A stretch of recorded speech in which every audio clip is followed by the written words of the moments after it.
အစိမ်းရောင်ရှိတဲ့ဟေးသေးဟေးရွက်တွေကကျန်းမာစေရဆိုတာကိုအားလုံးလိုလိုသိထားပြီးသားဖြစ်မှာပါ။နေ့စဉ်စားသုံးမှုမှာအစိမ်းရောင်ဟေးသေးဟေးရွက်တွေကိုပါဝင်အောင်စားသုံးပြီးတာက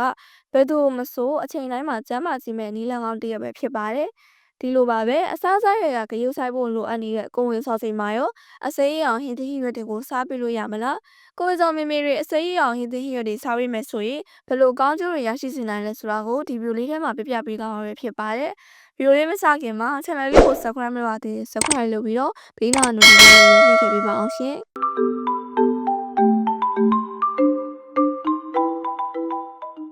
ပထမတစ်ချက်ကတော့အရိုးတွေကိုတန်ပါစေပါတယ်။အစိမ်းရောင်ဟေးသေးဟေးရွက်တွေကကယ်လ်ဆီယမ်ပြည့်ဝသလိုအမြင့်တက်တဲ့အမျိုးမျိုးသောဗီတာမင်တွေလည်းပါဝင်နေပါတယ်။ဒီလိုပါဝင်နေတာကပဲကိုယ်ဝန်ဆောင်ချိန်မှာမိမိကိုကယ်လ်ဆီယမ်ပြည့်ဝစေပြီးတော့အရိုးတွေကိုတန်ပါစေသလိုမွေးဖွားလာမယ့်ဘေဘီလေးကိုလည်းတန်ပါစေဖို့အတွက်ထောက်ကူပေးပါတယ်။နောက်တစ်ချက်ကတော့အဖျားအနာကင်းစေပါတယ်။အစိမ်းရောင်ဟေးသေးဟေးရွက်တွေမှာကိုယ်ခံအားကိုအားဖြည့်ပေးနိုင်တဲ့ဗီတာမင် A နဲ့ဗီတာမင် C တွေပါဝင်နေတာကကိုယ်ဝန်ဆောင်ချိန်မှာဖျားနာမှုကင်းစေပြီးတော့ကိုယ်ခံအားပြည့်ဝစေဖို့ထောက်ကူပေးနိုင်ပါတယ်။ကိုယ်ဝန်ဆောင်ချိန်မှာမကြာခဏဖျားနာတာကိုကင်းချင်နေဆိုရင်တော့အစိမ်းရောင်ဟေးသေးဟေးရွက်လေးတွေကိုစားပေးဖို့မမေ့ပါနဲ့နော်။နောက်တစ်ချက်ကတော့သွေးအားနေတာကိုကောက်ွယ်ပေးတာပါ။တန်တဲ့ပြေဝစွာပါဝင်နေတဲ့အစိမ်းရောင်ဟေးသေးဟေးရွက်တွေကကိုယ်ဝန်ဆောင်ချိန်မှာကိုယ်ခံအားကောင်းစေဖို့ထောက်ကူပေးသလိုတန်တဲ့ပြေဝစေဖို့လည်းထောက်ကူပေးပါတယ်။ဗီတာမင် C ပါဝင်နေတာကစားလိုက်တဲ့အစားအစာတွေထဲကတန်တဲ့တွေကိုပြည့်ပြည့်ဝဝဆုပ်ယူနိုင်စေဖို့ထောက်ကူပေးပါရဲ့ရှင်။နောက်တစ်ချက်ကတော့ကင်ဆာကာကွယ်ပေးပါတယ်။ကိုယ်ဝန်ဆောင်ချိန်မှာ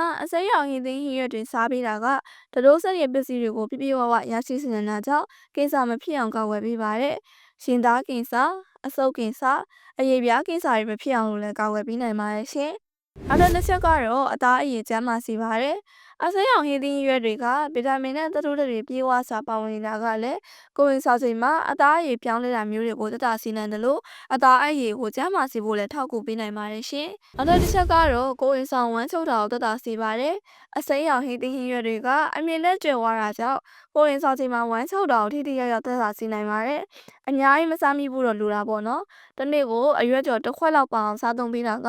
ဝမ်းချုပ်တာကိုရောကိုယ်ဝန်ဆောင်ချိန်မှာလေကောင်းဖြစ်တာကိုပါလျှော့ချပေးနိုင်ပါတယ်။နောက်တစ်ချက်ကတော့ကလေးရဲ့အုံနောက်ဖွံ့ဖြိုးမှုထောက်ကူပေးပါတယ်။အစိမ်းရောင်ဟေးသေးဟေးရွက်တွေမှာဖောလိတ်ဓာတ်တွေကျွယ်ဝစွာပါဝင်နေတာကြောင့်ကလေးရဲ့အုံနောက်နဲ့အမြင့်အာရုံကိုဖွံ့ဖြိုးစေဖို့လည်းထောက်ကူပေးပါတယ်။အဲ့ဒါအပြင်မီးဖွားရလွယ်ကူစေပြီးတော့ကိုယ်ဝန်ဆောင်ချိန်မှာအဝမလွန်စေဖို့လည်းကာကွယ်ပေးနိုင်ပါတယ်ရှင်။ကိုယ်ဝန်ဆောင်ချိန်မှာအသီးအရွက်စားတာကမိခင်ရောခလေးကိုပါကျန်းမာစေနိုင်တယ်ဆိုပေမဲ့အများကြီးမစားဖို့တော့လိုပါတယ်။အရွက်တွေအများကြီးစားတာကလေပွားတာကိုဖြစ်စေနိုင်လို့ပဲဖြစ်ပါတယ်ရှင်။ဗီဒီယိုလေးကိုဆုံးဖြတ်ကြည့်ပေးတဲ့အတွက်အားလုံးကျေးဇူးတင်ပါတယ်။နောက်ထပ်ဗီဒီယိုတွေမှာပြန်တွေ့ကြပါဘောနော်။